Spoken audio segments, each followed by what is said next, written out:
A Icatu Seguros é a maior seguradora independente do Brasil, em vida, previdência e capitalização. Incentivamos milhões de pessoas a buscar proteção e a planejar um futuro ativo e seguro. Nossos produtos estão disponíveis em todo o território nacional, através de diversos parceiros comerciais e corretores credenciados. Conte com a segurança de quem administra e protege o dinheiro de muita gente. Gente que sabe que o futuro começa hoje.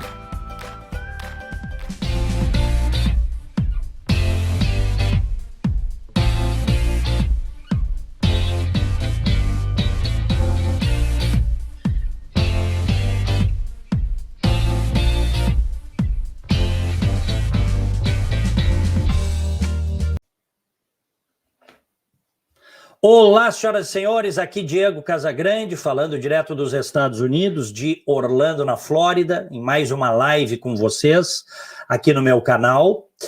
E lá em Porto Alegre está o José Antônio Rosa, que é advogado.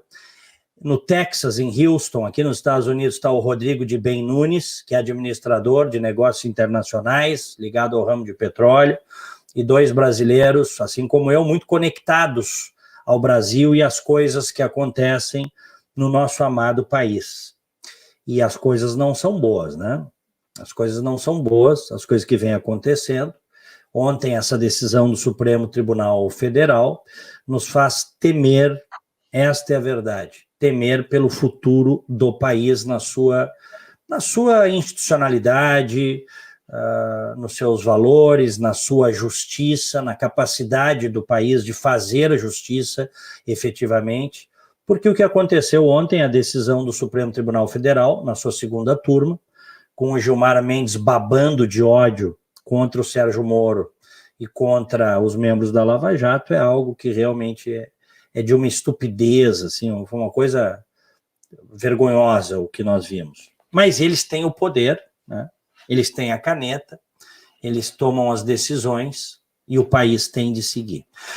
Então, você que está chegando agora, eu peço, se você gosta das nossas lives, das nossas transmissões, deixa o like, tá? E compartilhe nas suas redes aí, se quiser, se gostar, mas deixa o like e participe, tá?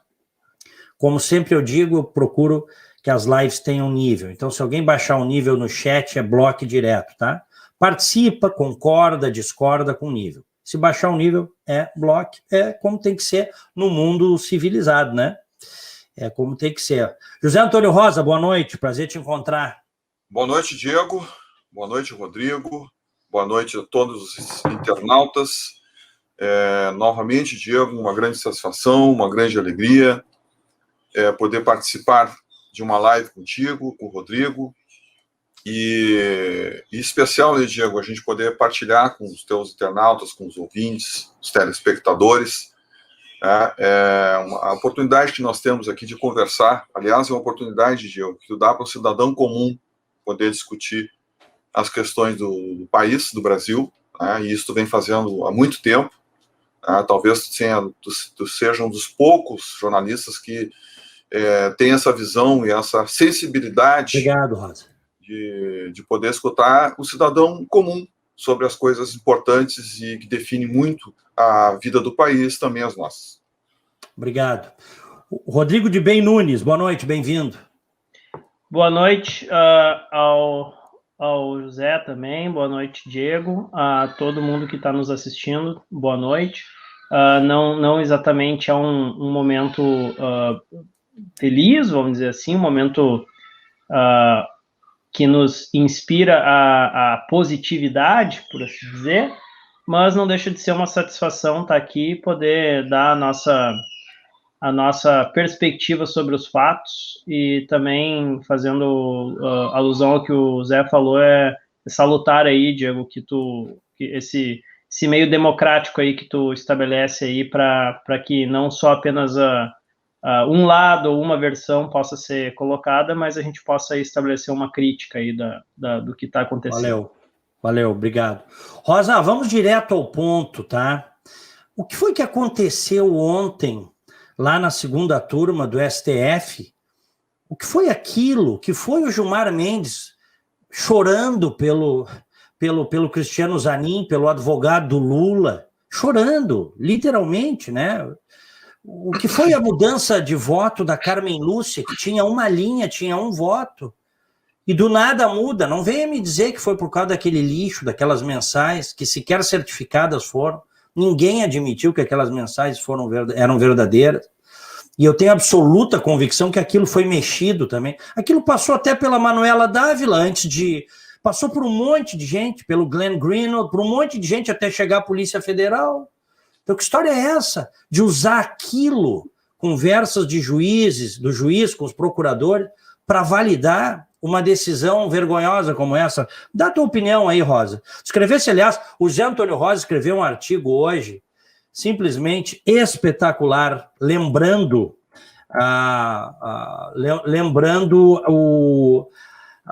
o que vários ministros daquela Corte Suprema lá, que infelizmente, dá até vergonha de dizer o nome, né, fizeram ao longo do tempo, vários deles, e que não foi levantada suspeição sobre eles. Uma nação entubada, é o artigo do José Antônio Rosa. Cumprimentos, Rosa.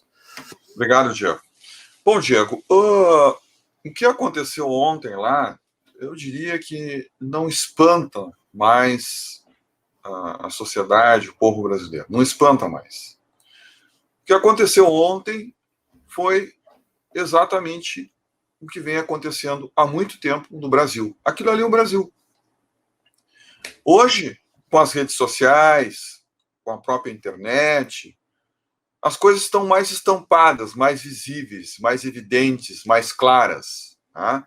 E como nós, ao longo do tempo, principalmente nos últimos 30, 40 anos ainda após a redemocratização, o que nós estamos assistindo no Brasil é um processo de degeneração moral, não só da moralidade pública, mas isso num processo de, eu diria assim, quase um ciclo vicioso, está levando também a moralidade, a degeneração da moralidade pessoal, individual, tá? Ao ponto, né, Diego, de nós termos no Brasil bandido de estimação. Tá? Nós temos uma parcela da sociedade brasileira que fecha os olhos para os crimes que foram praticados por um presidente da República indigno, tá? Eu chamo ele de vigarista porque ele é, e que chefiou uma organização criminosa, porque assim, não adianta dizer que essas decisões que envolveram matéria processual vão apagar todos os crimes e aquelas montanhas e toneladas de provas que tem nos processos de crimes que realmente foram praticados. Ninguém vai apagar os quase 5, 6, 7 bilhões de reais que foram devolvidos pelos criminosos para os sócios públicos. Ninguém vai apagar, Diego, ninguém vai apagar, os internautas, viu, Rodrigo? Ninguém vai apagar, por exemplo, as delações premiadas. Ninguém vai apagar as condenações em várias instâncias, na primeira e na segunda instância e nos tribunais superiores. Ninguém vai apagar isso. Ninguém vai apagar toda a prova que foi colhida e os países que foram envolvidos nessa trama macabra. Ninguém vai apagar isso. São 49 países. Ninguém vai conseguir apagar, por exemplo, os crimes que foram praticados em outras nações que os presidentes estão sendo processados, presidentes estão sendo presos. Inclusive, num país, se eu não me engano, foi o Peru, Equador, agora Equador, tá? O presidente cometeu suicídio. Tá? Cometeu suicídio. Peru, né? O Peru. Diante da indignidade, da vergonha, né? Que a Odebrecht pagava propina lá também e foi descoberto graças à Lava Jato. Imagina o arrependimento dessa alma que se matou tendo em vista o resultado que aconteceu agora. Pois é, mas é que lá tem vergonha na cara, né? Tem vergonha na cara, aqui não. Né? Então, essa degeneração que nós estamos assistindo redundou naquela decisão de ontem. Não só naquela, mas aquela do ministro Fachin também. Né? Então, o que nós assistimos, Diego, a parte de todas as questões processuais que nós vamos ter tempo aqui de abordar, tá? E também assim, não de forma muito enfadonha, né? Porque a gente tem que tratar mais de política, efetivamente, porque de direito, esquece, Diego, esquece, não tem mais direito. Não sou eu que estou dizendo, não sou eu. Foi um ministro do Supremo Tribunal Federal, foi ele que disse que alguns gabinetes fazem fila para distribuir senha para liberar corrupto. Hoje não tem mais direito. Então não tem mais direito. Esqueçam tudo aquilo que nós aprendemos na faculdade de Direito, né, de uma forma quase romântica. Esquece. Isso aí não existe mais. A gente está vendo muito claro aí. Estão usando prova ilícita, até mesmo para processar, para investigar procuradores. Então, tudo aquilo que nós aprendemos nas faculdades, na faculdade de Direito, lá nos primeiros anos da faculdade de Direito, que a gente olha aquilo ali quase de uma forma, quase com veneração, até mesmo os nossos juristas, os nossos ministros, né? Isso aí, infelizmente, é o mundo real. Esse é o mundo real. O que nós assistimos ontem, Diego, foi o Brasil.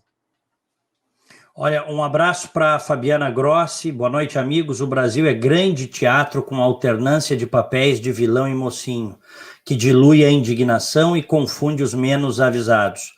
Só reforçará a terceira via para 2022. Aliás, eu quero abordar isso com vocês hoje também.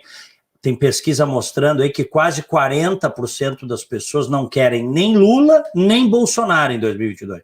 Então está aberto aí o caminho para uma terceira via.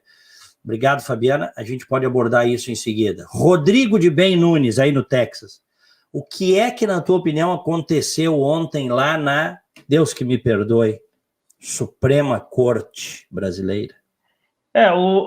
Aqui eu acho que a minha contribuição aqui pode ser mais precisamente ao traçar paralelos, né? Porque, como qualquer país democrático no mundo, os Estados Unidos tem uma Suprema Corte, e é uma Suprema Corte que, assim como no Brasil, os seus integrantes são indicados pelo presidente eleito, ou presidente em exercício, né?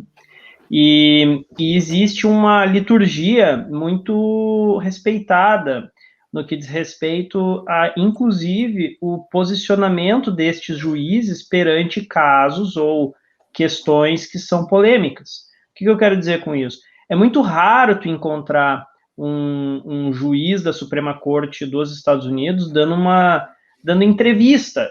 Não que eles não deem entrevista, eles dão, ou palestras também dão, mas não de forma, não programas diários de rádio ou em programas, enfim. O que eu quero dizer com isso é que existe um elemento de vaidade, de ativismo judicial, que aqui não existe, e no Brasil ele é muito premente. Então, estou aqui dizendo, o Rodrigo quer dizer que o juiz então não deve dar entrevista, deve fazer as coisas. Não é isso. O que eu estou dizendo é que quem fala demais, a famosa história, quem fala demais dá bom dia a cavalo. Quem se expõe, quem fala demais acaba se expondo demais. E o que eu noto na corte brasileira é que existe uma necessidade de invadir o espaço de outros poderes e de ser protagonista em momentos em que a corte não deveria ser protagonista. O que eu quero dizer com isso é a corte, um bom juiz, ele deve julgar de acordo com a lei. Se a lei é ruim, como até esses tempos eu estava conversando com o Guilherme Macalossi, ele muito bem lembrou o Anthony Scalia, juiz da Suprema Corte falecido aqui dos Estados Unidos, ele disse que se a lei é ruim, o juiz vai ter que julgar através de uma lei ruim. Então, não tem como ele mudar a lei. E no Brasil o que a gente vê é uma mudança de lei, de entendimento jurídico, que bem o Zé falou, às vezes aprendido nos primeiros anos da faculdade de Direito. Eu não sou advogado, mas a minha esposa então eu sou um pouco familiar com alguns entendimentos clássicos do direito, entre eles que provas conseguidas ou adquiridas de forma ilegal não são válidas para o processo. Isso é algo que é relativamente básico. O que nós vemos é o esquecimento dessa regra para fazer um julgamento que tem uma finalidade que é muito... que ela acaba sendo política. Então, agora, eu fechando o meu raciocínio, eu faço o seguinte questionamento: o porquê é feito isso? Por que não é feito o julgamento de acordo com o entendimento anterior, de acordo com de acordo com todo o histórico da corte brasileira, que eu não estou dizendo que é um histórico bom, mas de outros julgamentos, de outros momentos em que provas ilegais foram descartadas, por que agora é considerado? Então, isso leva a um clima de insegurança jurídica, justamente o que não existe aqui nos Estados Unidos, e não estou dizendo que é um país perfeito, mas aqui não existe essa situação em que o entendimento de uma lei vale em um momento e não vale um ano depois, de acordo com quem está sendo julgado. E, infelizmente, no Brasil é o que a gente vê, e isso gera uma espécie de pensamento em que o crime, dependendo de quem o faz, compensa. Compensa, sim. Eu quero saber o seguinte, quem é que vai investigar o Gilmar Mendes por aquela conversa dele com o governador do Mato Grosso, o Silval Barbosa, quando este, em 2015, era alvo de uma operação policial de busca e apreensão, e o Gilmar Mendes, não, mas o que é isso, meu Deus do céu, vou falar com o Toffoli, que era quem tinha determinado. O Gilmar Mendes, essa gravação aí que vazou e até hoje circula, volta e meia até roda no rádio. Inclusive é interessante questionar o que um governador liga para um juiz da Suprema Corte num momento desses. Qual que é o... Quem ligou, inclusive, eu não sei se ligou de volta, quem ligou foi o Gilmar Mendes. Eu não sei se porque recebeu um recado e ligou de volta. Quem ligou para o governador foi o Gilmar Mendes. Na gravação fica claro. O que torna a coisa ainda mais inverossímil. Mais grave. Ou as mais de 43 ligações que ele fez para o Aécio Neves no auge da crise política, lá atrás, que agora o Aécio Neves parece mentira, na gestão do Arthur Lira, virou presidente da Comissão de Relações Exteriores. Vai ver que é por causa das contas da mãe, né, que descobriram no exterior, não sei. É surreal, né? Tudo é um surrealismo atrás do... Mas quem é que investiga? E aí eu insisto com vocês, Rodrigo, Rosa, e a gente falou algumas vezes, eu fui muito atacado, inclusive, por bolsonaristas na época, que eu disse, quando o Bolsonaro mandou tirar as assinaturas da CPI Lava-Toga no Senado, e ele mandou tirar, porque era o que se falava, o filho dele, o Flávio, tirou as assinaturas, a base do governo tirou as assinaturas, ali acabou tudo. Porque só quem pode escrutinar o Supremo Tribunal Federal na nossa democracia, no nosso regime democrático, é o Senado. Se a gente quer fazer as coisas, Rosa, eu quero te ouvir sobre isso, dentro da institucionalidade, como deve ser, respeitando as regras do jogo, as instituições, tem que ser via Senado. Nós tivemos a chance, no primeiro ano de mandato do presidente da República, havia muito apoio popular, não tinha pandemia, vamos escrutinar, vamos fazer a CPI Lava-Toga, vamos saber quem é que recebe propina lá, tem até reportagem que dá a entender isso, que já surgiu, vamos saber, só quebrando sigilo, os senadores podem, não quiseram fazer. O resultado está aí agora, não te parece, Rosa? Não tenho dúvidas. Não tenho dúvidas, Diego. Porque eu estava pensando sobre isso esses dias, Diego. Se fala muito, tem muita gente que vem agora ultimamente, até cobrando de mim, por que eu não faço críticas ao STF. Olha, chega um ponto que a gente cansa, né? Cansa, porque a gente vem alertando, né, os instrumentos para poder fazer esse tipo de pesos e contrapesos, eu diria, né, de fazer essa análise, dessa reflexão institucional no Brasil. Nós temos os meios para isso. Nós temos os meios. Então, por exemplo, o Supremo Tribunal Federal, ele é todo poderoso? Não, não é todo poderoso. Ele é a última instância, tá? Principalmente para o cidadão, que não tem onde mais bater, ele vai bater na porta do Poder Judiciário. Essa é a função do Poder Judiciário. Quando o cidadão se encontra, né, sendo transformada em suco pelo Estado, a porta que o cidadão bate é o Poder Judiciário. Tá? Mas ele é da última palavra, mas desde que essa última palavra esteja realmente dentro das suas atribuições. Porque quando essas atribuições são extrapoladas, a nossa Suprema Corte tem, no Senado Federal, eu diria uma espécie de um fiscal, principalmente da ação de alguns juízes quando eles fogem, né, das suas atribuições.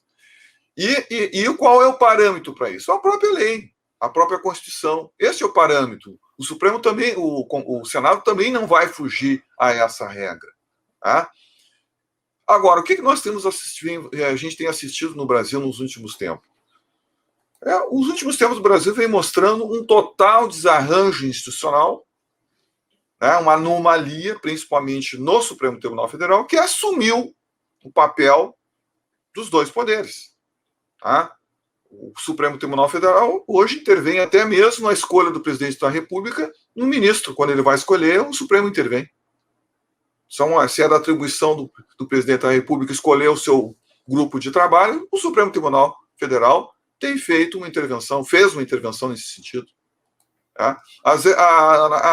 O próprio Poder Legislativo. O Supremo Tribunal se transformou num verdadeiro poder paralelo, um poder legislativo paralelo. O Supremo está fazendo. O Supremo não somente está tirando o espaço do poder legislativo, como está fazendo leis nas suas próprias decisões. Está produzindo legislação nas próprias decisões, criando tipo penal nas suas próprias decisões. Então, é uma anomalia absurda. E onde é que nós encontramos, eu diria assim, onde é que a sociedade vai buscar esse equilíbrio? O Senado Federal. Nós temos aí vários ministros, tá, que, quando eu digo vários ministros, né, dentro, por exemplo, do Supremo Tribunal Federal, né, uma corte de 11, se a gente pegar 4 ou 5, são vários, tá, que tem uma quantidade enorme de pedidos de impeachment lá no Senado Federal. Tá? Que motivou, inclusive, porque a sociedade está exigindo isso, a sociedade está se manifestando, motivou, inclusive, o pedido por parte de alguns senadores de abertura de uma CPI.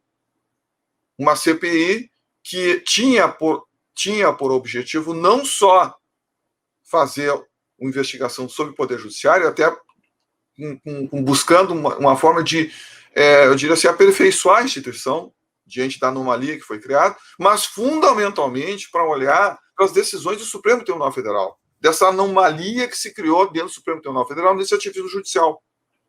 E eu digo mais, tem vários ministros lá que estão dando mais do que razões. É impossível.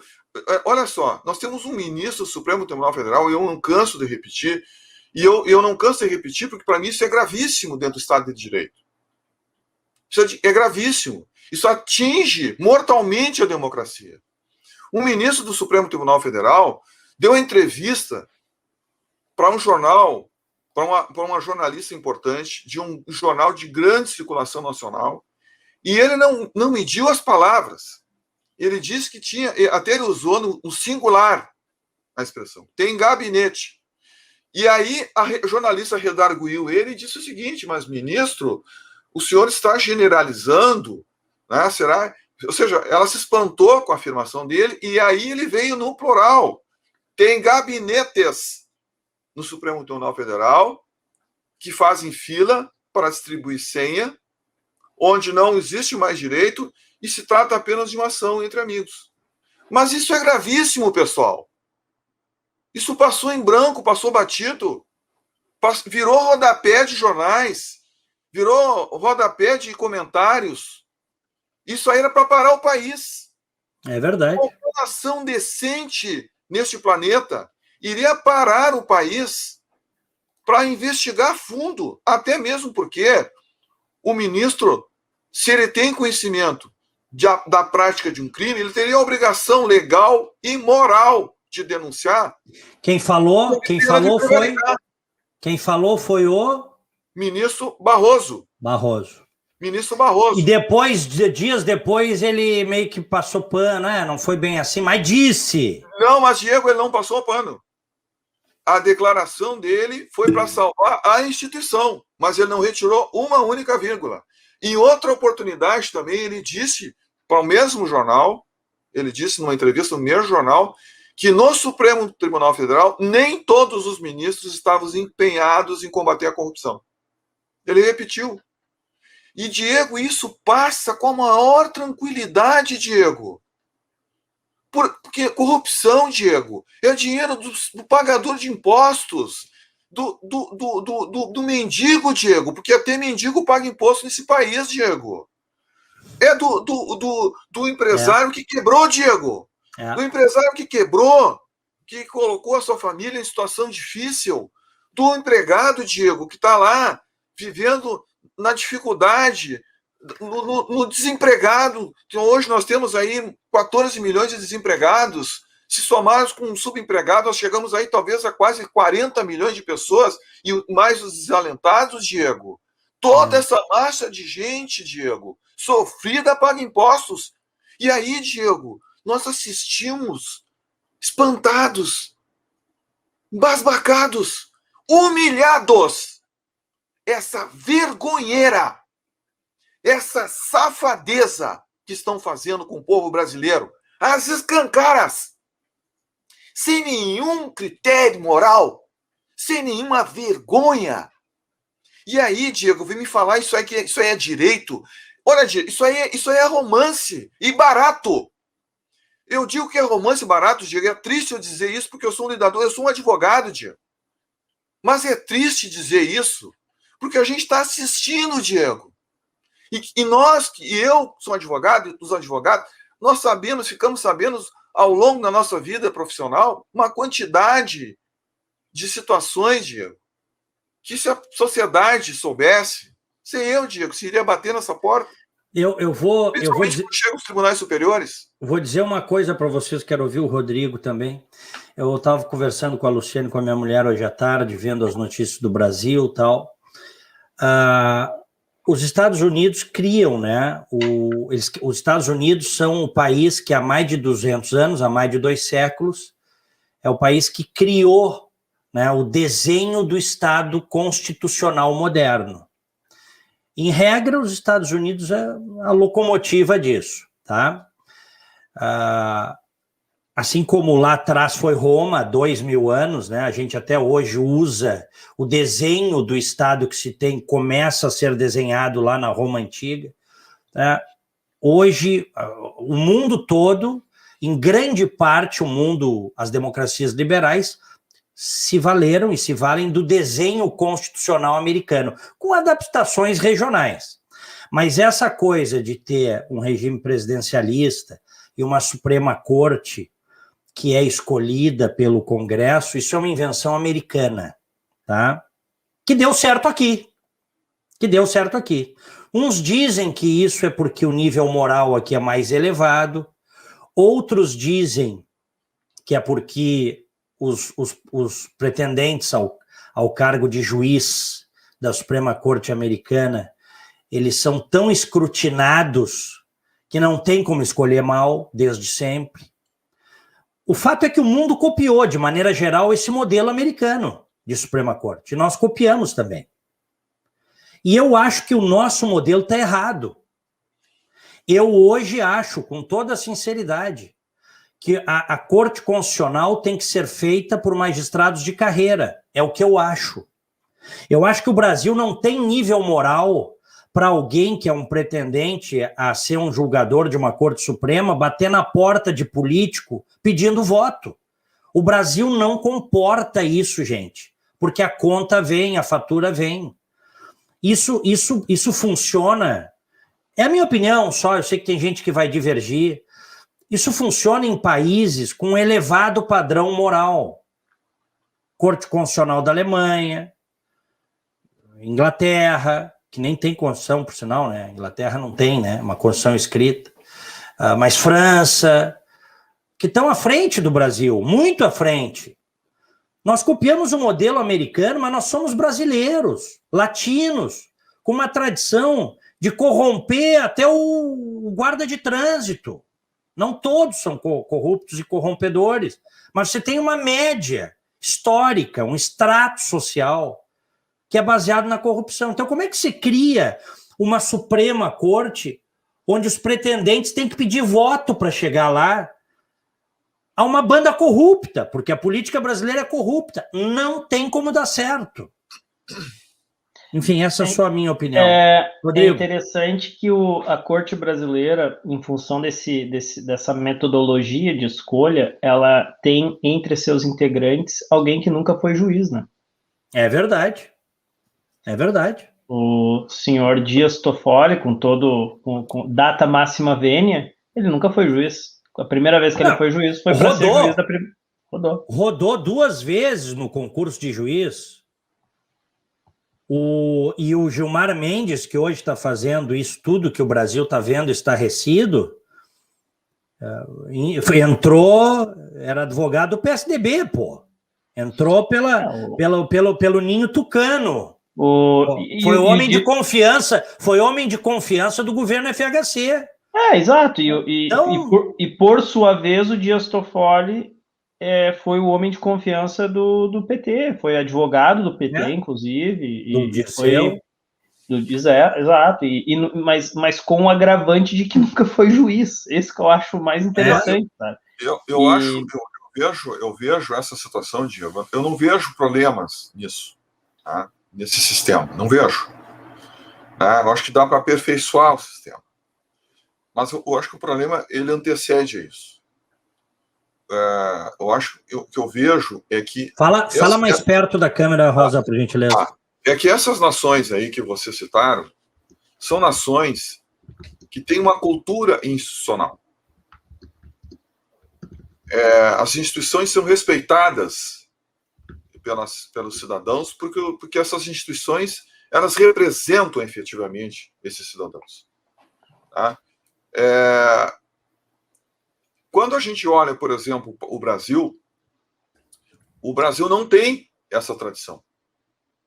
Nós precisamos criar essa instituição, essa cultura. Tá?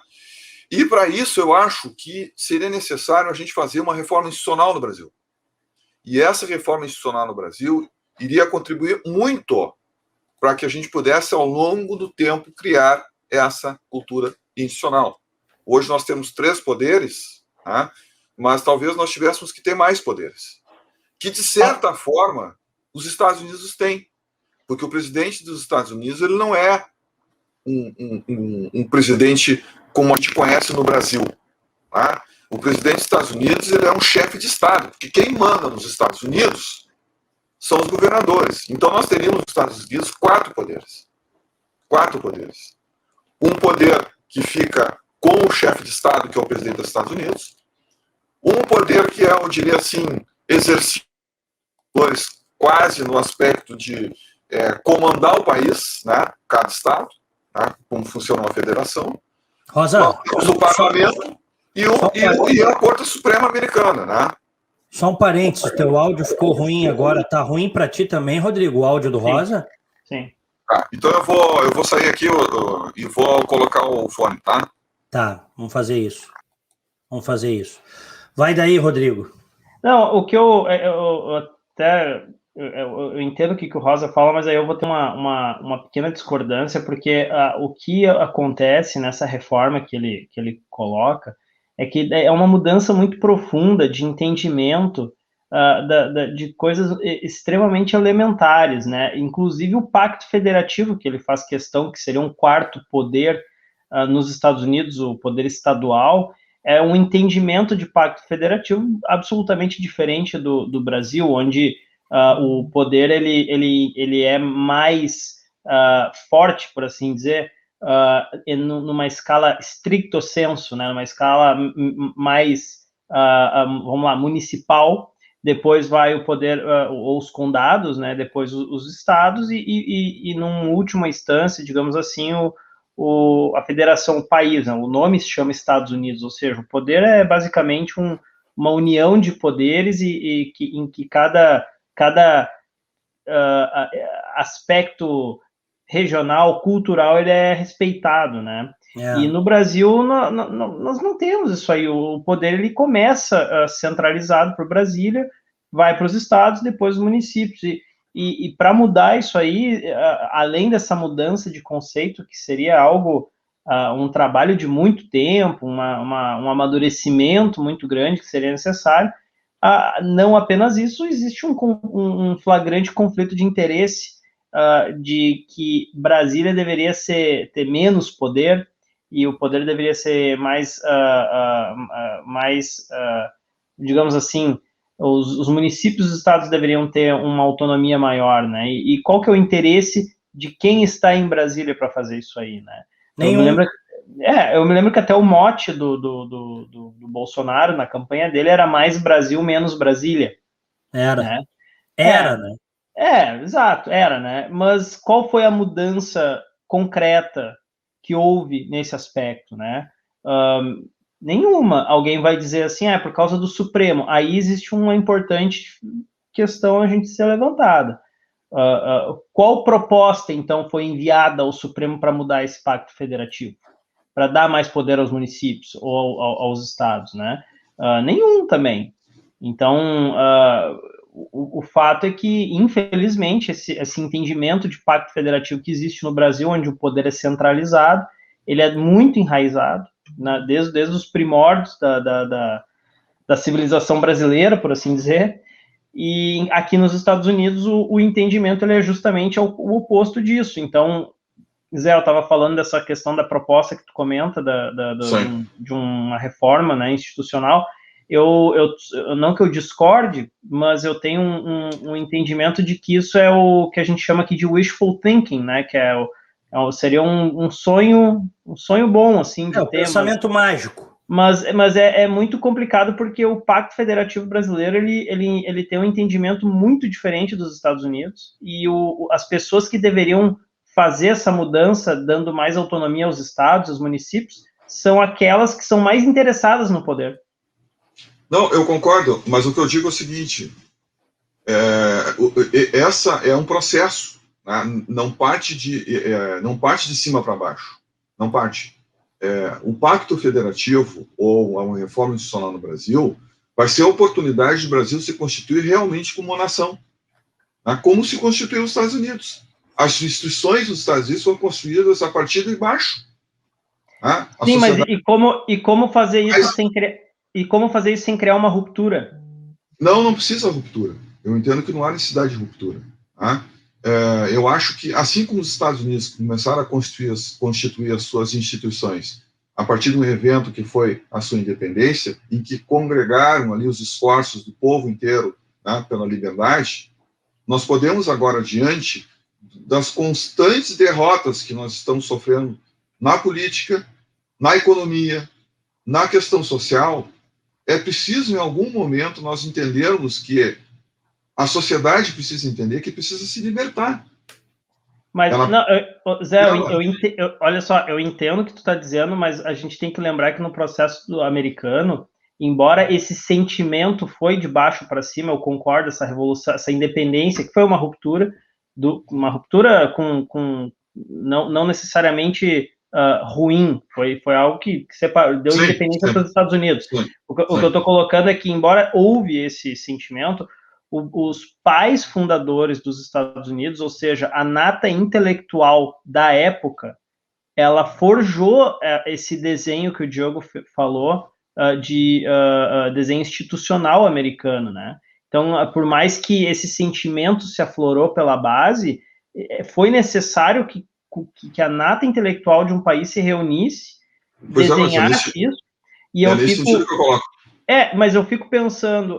nesse sentido, então, porque essa nata só que é o seguinte, olha aqui, só que é o seguinte, eu quero dizer o seguinte para vocês, é verdade, é muito verdade isso que foi lembrado, quer dizer, desses Founding Fathers, esses gigantes da história que fundaram os Estados Unidos, a partir da Revolução Americana, com apoio da França, um grupo de milicianos, né, porque os proprietários rurais fizeram milícias para lutar contra um exército regular, que era o maior exército do mundo, que era o exército britânico. e ganharam a Revolução Americana para fazer este que hoje é um país invejável, admirável. Como disse o Rodrigo, não é perfeito. A gente estando aqui, a gente também vê as imperfeições, mas evidentemente que na balança das coisas boas e das coisas ruins tem muito mais coisas boas do que coisas ruins. E isso torna o país um país aprazível para se viver. Só que é o seguinte, os caras fizeram lá atrás, os caras fizeram lá 240 anos. Só que os que vieram depois mantiveram. Porque é o seguinte, não, por melhor que seja uma regra, o ser humano, se não tiver nível moral elevado, prostitui essa regra. Este é o ponto. Isso aí é a regra está aí. Olha só, passou, se não me engano, por 8 juízes a condenação do Lula para morrer na 4ª instância, no STF. É indefensável. Mais de 20. Mais de 20 juízes. Mais de 20? Então tá. Mas bem. é que assim, ó, em resumo, enquanto os Estados Unidos tinham uma nata intelectual, o Brasil é coalhada, entendeu? Claro. Agora é o seguinte, eu falei com dezenas de pessoas que são ouvintes, que são pessoas que me acompanham nas redes, as pessoas muito tristes. O que a gente faz? O que a gente faz diante dessa situação? É a pergunta que se impõe. Tá? O que o brasileiro pode fazer? Bom, primeiro que o brasileiro tem que manter a cobrança aos seus representantes. Sim, é por aí. Idolatria, botem na cabeça, aqueles que ainda não sabem, estou falando genericamente, idolatrar político dá nisso que deu. Tu tem que abraçar, se tu é um idólatra de um político, tu tem que abraçar tudo que ele faz, inclusive as coisas erradas, e isso nunca deu certo. Aliás, conservadorismo não é isso. Quer ser conservador, politicamente falando, ele tem que duvidar dos políticos, apoiar naquilo que é certo e criticar, muitas vezes com severidade, e até tirar o político que ele apoiou, se o cara não cumprir aquilo com o qual se comprometeu. Quer dizer, o Brasil incorre em erro após erro. O eleitorado brasileiro, a sociedade brasileira. Hoje em dia, um petista disse assim, lá no Twitter, né? Isso acontece toda hora, né? A crítica de petistas e de bolsonaristas, os mais fanáticos. O petista disse assim para mim, vocês são os culpados por botar o Bolsonaro no poder. Eu respondi para ele, vocês são os culpados, petistas, porque vocês saquearam o país e depois ainda mandaram o representante do bandido ia se encontrar no cárcere com o bandido para o segundo turno. Vocês queriam o quê? Que a população, de novo, depois de 14 anos de roubalheira petista, votasse em vocês? Então vocês são os responsáveis. Se tem um responsável pelo que aconteceu, são vocês, que não fizeram uma autocrítica, que é normal nas democracias avançadas, né? Isso acontece. Os políticos, as lideranças fazerem autocrítica. O PT nunca fez autocrítica. A esquerda brasileira é podre, foi podre e continua podre. E aí eu digo para vocês, né? Falta virtude na política brasileira. Porque talvez, eu não sei, falte virtude na média da sociedade brasileira. Não sei se eu estou indo muito fundo, Rosa, Rodrigo, mas, sabe, os caras em 2018 mandaram um Haddad para o segundo turno, com quase 40% dos votos, que depois ainda fez 45% dos votos, e o Haddad ia se encontrar com o presidiário em Curitiba, era o poste, era a marionete. A sociedade chegou em 2018 e disse, basta. O cara que foi para o segundo turno ganhou do PT. Né? Então, enfim, eu acabei dando uma volta, mas o que eu quero dizer é o seguinte, qual é a saída? Imediata não tem. Tem que continuar aprimorando o voto, sem idolatrias, cobrando dos seus políticos, dos seus deputados, dos seus senadores, dos seus prefeitos, cobrando. Eu continuo cobrando a CPI da Lava Toga. Agora, mais do que nunca, é necessário uma CPI da Lava Toga. Vamos conseguir as 29 assinaturas e forçar o presidente do Senado, Rodrigo Pacheco, a fazer a CPI da Lava Toga. Tem que fazer, não adianta, tem que fazer. Não é esse o caminho ou tem outro caminho? Diego, o que eu vejo é o seguinte, né? Por que nós sempre procuramos um mito? Nós já tivemos aí um caçador de marajás, nós já tivemos uma mãe do Pac, um filho do Brasil, e agora nós temos um mito. Por que a gente tem isso? Por que repetidamente a gente busca um salvador da pátria? Exatamente por nós não termos uma cultura institucional. Quando a gente fala dos Estados Unidos, nós não podemos falar dos Estados Unidos como se essa cultura tivesse nascido por acaso, por manifestação espontânea. Nós temos que lembrar que os imigrantes que foram para lá trouxeram da Inglaterra uma cultura institucional milenar, levaram para os Estados Unidos. Essa é a verdade. Então não foi do zero que começou tudo. Nós podemos também observar que a elite americana, a elite intelectual, a elite política, a elite econômica, pensaram o país junto com a sociedade, convenceram as pessoas que já tinham, de certa forma, essa cultura, essa ideia institucional. Então, a partir do momento que nós solidificamos as instituições, porque as instituições elas vão congregar todos os esforços, os valores de uma sociedade, porque as pessoas que passam ali, elas não são perfeitas. As instituições também não são perfeitas, porque elas são feitas de homens, de pessoas, de mulheres. Mas as instituições, elas guardam os valores.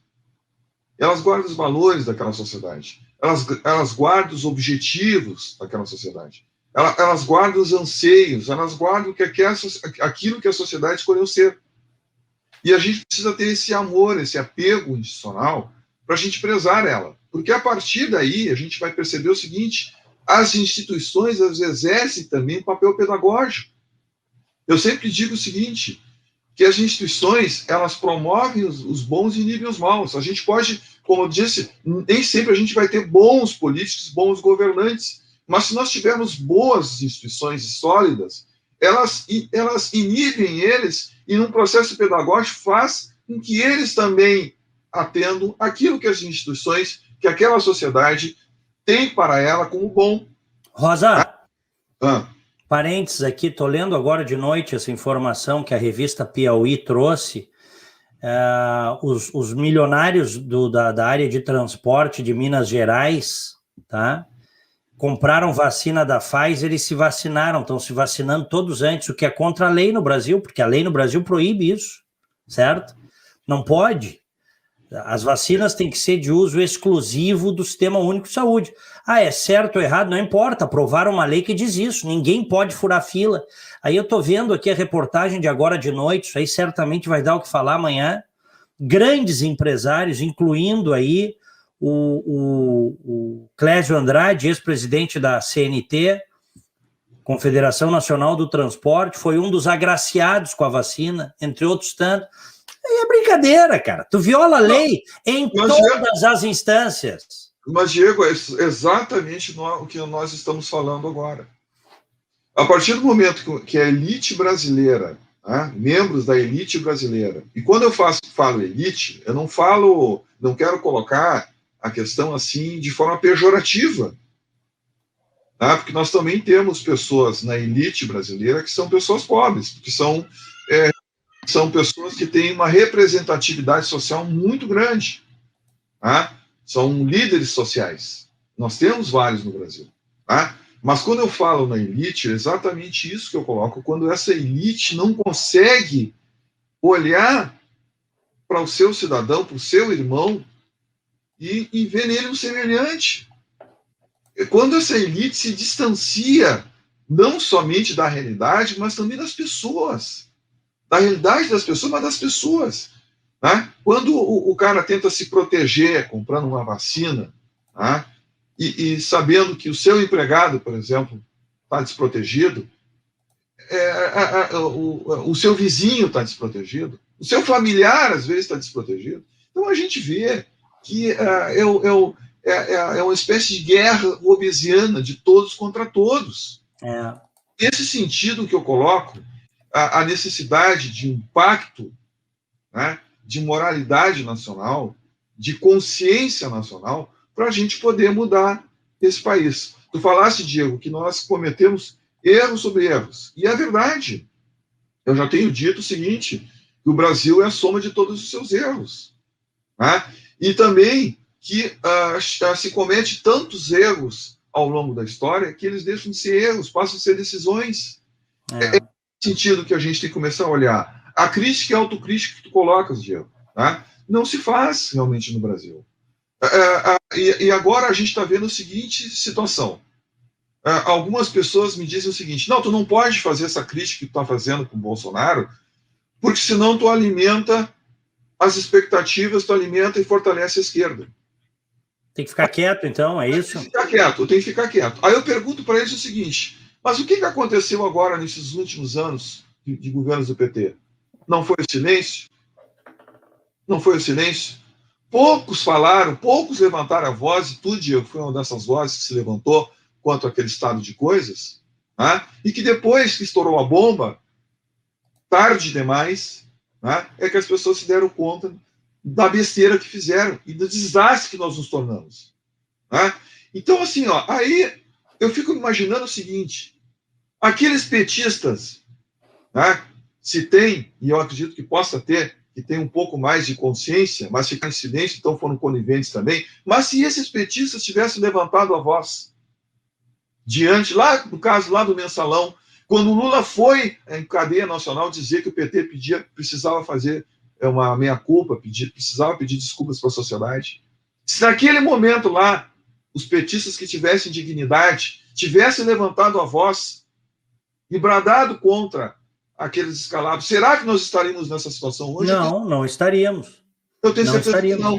E por que nós agora, assistindo um governo que se diz de direita, nomear um petista para ser procurador-geral da República, onde esse petista disse antes, durante, depois de ser nomeado, que iria acabar com a Lava Jato, e acabou com a Operação Lava Jato? Por que nós temos que ficar quietos? Por que eu tenho que ser um petista de sinal trocado? Por que eu tenho que jogar minha consciência no lixo? Por que eu tenho que jogar no lixo a história que eu tenho na minha família, com honra, com meus pais pobres que me criaram, que me deram valores? Por que eu só tenho que jogar isso no chorume, no lixo, para defender um governo mentiroso, um governo irresponsável, imprevidente, imprudente? Por que eu tenho que fazer isso? Quando é que eu vou falar? Depois que o desastre estiver pronto? Aí eu vou para a rua, como muitos foram para a rua? Foram para a rua e hoje estão em silêncio e pedindo para muitos ficarem em silêncio. Fazer a mesma coisa que os petistas fizeram. Porque os petistas hoje degradaram tanto que se obrigam a ter um bandido de estimação. Será que não é o mesmo caminho dos bolsonaristas? Em algum momento descobrir que terão que ter também o seu bandidinho de estimação? Rodrigo? Fica até difícil de falar assim algo mais depois do que o Zé falou, porque ele conseguiu transmitir muito bem a indignação e o grau do problema que a gente está, né? É uma espécie de politização em que, daí fazendo alusão que o Diego falou, em que o nível moral ele acaba sendo deixado de lado desde que o meu candidato ou o meu interesse sejam levado em conta, né? E aí vai outra, talvez, diferença, aqui fazendo um paralelo, né? E eu não quero soar, é chato um pouco isso, porque a gente fica numa espécie de, olha como os Estados Unidos é bom, olha como o Brasil é ruim. Não é isso. Eu acho que o Brasil tem muita coisa melhor que os Estados Unidos, inclusive. Mas o ponto que eu quero chamar a atenção, e não é uma coisa dos Estados Unidos, é de outros lugares também, é o entendimento do que é ser o presidente da República. Né? Ele não é um interesse exatamente, ele é visto como uma espécie da voz da nação, digamos, ele é o que culminou a voz da população em uma pessoa. Então, e eu não estou falando aqui de Bolsonaro, ou de Lula, ou de Dilma, estou dizendo da figura do presidente, que ela ela é tão importante que no desenho jurídico e institucional que os Estados Unidos fizeram, essa pessoa poderia nomear os integrantes do Supremo Tribunal Federal, porque o entendimento é de que ela estaria acima de interesses escusos e ela colocaria em conta o grau de instrução, a reputação ilibada, o conhecimento jurídico que é robusto, etc, etc. Então, e o que a gente vê hoje em dia não é exatamente isso, né? Então, a própria escolha aqui, pessoalizando um pouco a conversa, então, a própria escolha do Bolsonaro pelo Cássio Nunes, a gente não vê exatamente uma noção, assim, institucional de preocupação. Com todo respeito ao ministro Cássio, mas o fato é que é ali visto que existe uma espécie de interesse ali, né? E no que diz respeito ao que o Zé falou sobre na época do PT, isso é muito importante salientar, é interessante porque tem muito petista, muito pessoal da esquerda que adora apontar os dedos para o Bolsonaro, para o pessoal da direita, e eu acho que até tá no papel deles, e tem que apontar mesmo para questões, para críticas, mas assim, eu sei o que vocês fizeram no verão passado, né, como diz aquele filme. Então, Rodrigo, deixa essa primeira parte aqui vai passar no canal 20 da NET, no Rio Grande do Sul, canal BA, então a gente encerra aqui a transmissão para o canal BA, tá bem? Tá bom. Obrigado a todos.